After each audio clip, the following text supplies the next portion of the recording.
So hello everyone, यो आजको भिडियोमा चाहिँ म हाम्रो प्याकेट ट्रेसरमा डिएनएस सर्भर डिएचसिपी सर्भर कसरी इनेबल गर्ने अथवा कसरी कन्फिगर गर्ने भनेर म एक्सप्लेन गर्छु। अनि हामीले बनाउन आँटेको नेटवर्क भनेको चाहिँ समवाट यस्तो टाइपको छ। यहाँ चाहिँ हाम्रो दुईवटा सर्भरहरू हुन्छ, भनेको एउटा डिएचसिपी सर्भर, त्यसले आइपी प्रोभाइड गर्छ, अनि अर्को भनेको एउटा डिएनएस सर्भर जसको नाम फुल फर्म चाहिँ डोमेन नेम सिस्टम सर्भर भयो। अनि डिएचसिपी भनेको चाहिँ हाम्रो dynamic host control protocol server. त्यो दुईवटा सर्भर बन्छ हाम्रो, होइन। म ढिलो नगरिकन प्याकेट ट्रेसरमा गएँ। सबभन्दा सुरुमा चाहिँ म यहाँ इन डिभाइसेसमा गएर एउटा सर्भर राख्छु है। सर्भर राखेँ, यसलाई म जुम गरेँ ल।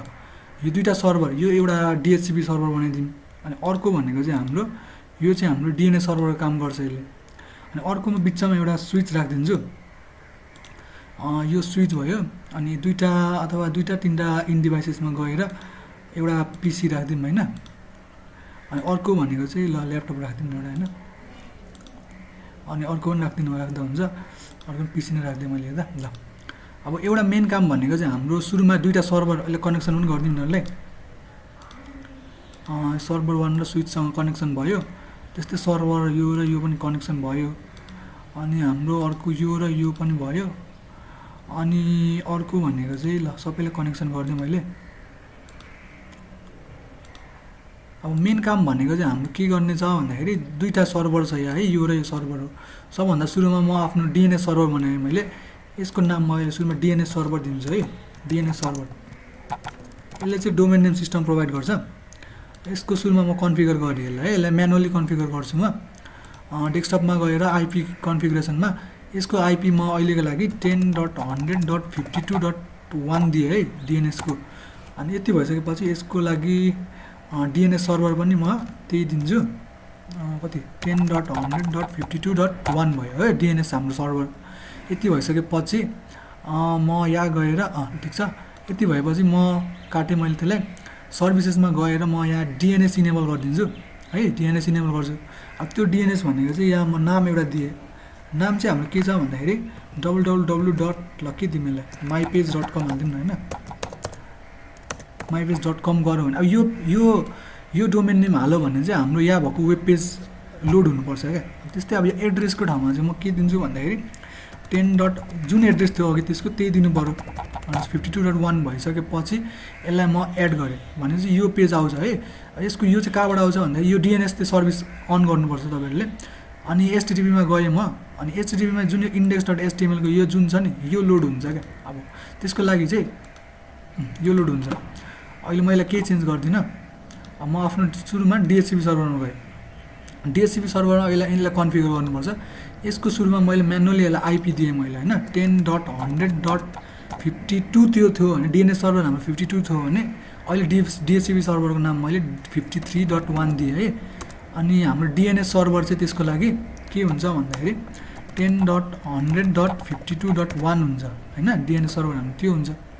यति भइसकेपछि म सर्भिसेसमा गएँ। अब यसले चाहिँ डिएचसिपीको काम गर्ने हो, होइन, सर्भर 0ले चाहिँ। त्यसको लागि म यो डिएचसिपीमा गएँ। अब यसको सर्भिस पनि मैले अन गर्नु पऱ्यो। अब यसले प्रोभाइड गर्छ क्या। भनेपछि यो जुन हामीले अरू बेला म्यानुअली यिनीहरूलाई आइपी दिन्थ्यौँ, अहिले चाहिँ यो जुन सर्भरले आफै दिन्छ क्या। यसले आफै म्यानुअली कन्फिगर गरिदिन्छ। यसको लागि सुरुमा म यहाँ चेन्ज गरेँ। हाम्रो डिएनएस सर्भरमा 10.100.52.1 थियो, होइन। यति भइसकेपछि अरू केही चेन्ज गर्नु नपर्ला। ल म सेभ गरिदिएँ, यो चेन्ज भयो है। यति भइसकेपछि चाहिँ यसको नाम नै चेन्ज हानिदिएँ मैले। यसको नाम मैले के दिनु भने डिएचसिपी सर्भर, डिएचसिपी सर्भर भयो। त्यस्तै अब यो पिसीहरू सबै छ। यिनीहरूमा आइपी अरू बेला हामीले म्यानुअली दिन्थ्यौँ भने अहिले चाहिँ यहाँ जस्ट डिएचसिपी मात्र इनेबल गरिदियो भने आफै अटोमेटिकली आइपी पाउँछ। रिक्वेस्टिङ आइपी भयो, डिएचसिपी रिक्वेस्ट सक्सेसफुल भयो। तपाईँहरूले देख्नु सक्नुभएको छ कि छैन, जे होस् यहाँ चाहिँ यसको आइपी चाहिँ 10.100.0.1 आइरहेछ।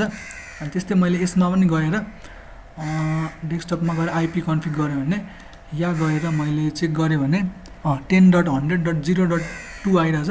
डिएचसिपीको हाम्रो कति थियो 10.100.52.1 थियो। यहाँ म्यानुअली आइपी म्यानुअली गर्नु परेन, आफै अटोमेटिकली आइपी असाइन भइरहेछ। अनि त्यस्तै हाम्रो यसमा पनि गएर म डिएचसिपी अन गरिदिएँ भने यहाँ अटोमेटिकली आइपी त आउँछ, होइन।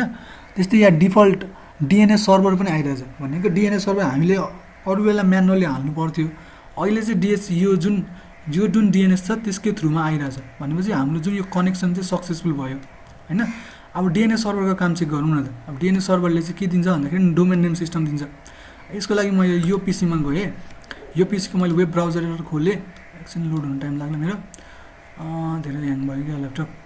ल वेट, ल आयो है पीसीको जिरोको मैले वेब ब्राउजर खोलेर अब मैले के गर्छु भन्दाखेरि हाम्रो www.url-मा mypage.com थियो होला सायद हैन, mypage.com हाल्यो भने जुन त्यो वेब पेज थियो त्यो लोड भयो नि त अघिको है, यहाँको वेब पेज लोड भएको यो। त्यस्तै यसको ठाउँमा मैले यो जुन डिएनएस सर्भरको आइपी 10.100.52.1 थियो होला, यो हाल्यो भने पनि आउँछ हैन, यही आउँछ। यहाँ मैले गरेर डिएनएस सर्भरको वेब पेजमा है यसकोमा मैले एचटीटीपीमा गएँ अनि index.html-मा अनि यसको नाम चेन्ज गरिदिउँ न हैन, यहाँ नाम चेन्ज भन्दा अलिकति केही एड गरिदिउँ। ल यही गरेर मैले एउटा हेडर दिएँ, h2 ट्याग दिएर मेरो नाम लेखिदिन्छु प्रणेश भनेर। अनि यति गरिसकेपछि यसलाई मैले सेभ गरिदिएँ है। सेभ गरेँ भनेपछि यो जुन चेन्जेस हामीले गऱ्यौँ त्यो चेन्जेस चाहिँ यो अरूबाट रिक्वेस्ट गऱ्यौँ भने त्यो रिफ्लेक्ट हुन्छ। मैले यो ल्यापटपमा गएँ, ल्यापटपमा गएर यसको वेब ब्राउजरमा गएँ, एकछिन मेरो ह्याङ हुन्छ यो वेब ब्राउजर खोल्दा किन हो। ल यसले वेट गरेर आउँछ होला अब, ल आयो।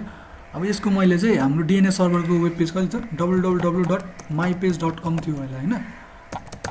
यति गऱ्यौँ भने अब जुन हामीले यहाँ चेन्जेस गऱ्यौँ त्यो चेन्जेस चाहिँ अटोमेटिकली त्यहाँ रिफ्लेक्ट हुन्छ आयो हैन, यसरी प्रनेस भनेर आयो। अब त्यस्तै अब हामीले अहिले चाहिँ के गऱ्यौँ भन्दाखेरि यो डिएचसिपी सर्भर कन्फिगर गऱ्यौँ अनि डिएनएस सर्भर कन्फिगर गऱ्यौँ अनि डिएचसिपी सर्भरले चाहिँ यिनीहरू यो के अरे सबै यो पिसीहरूलाई अटोमेटिकल्ली आइपी दिने काम गर्यो, डिएनएस सर्भरले चाहिँ त्यो डिएनएस सर्भिस प्रोभाइड गर्ने काम गर्यो।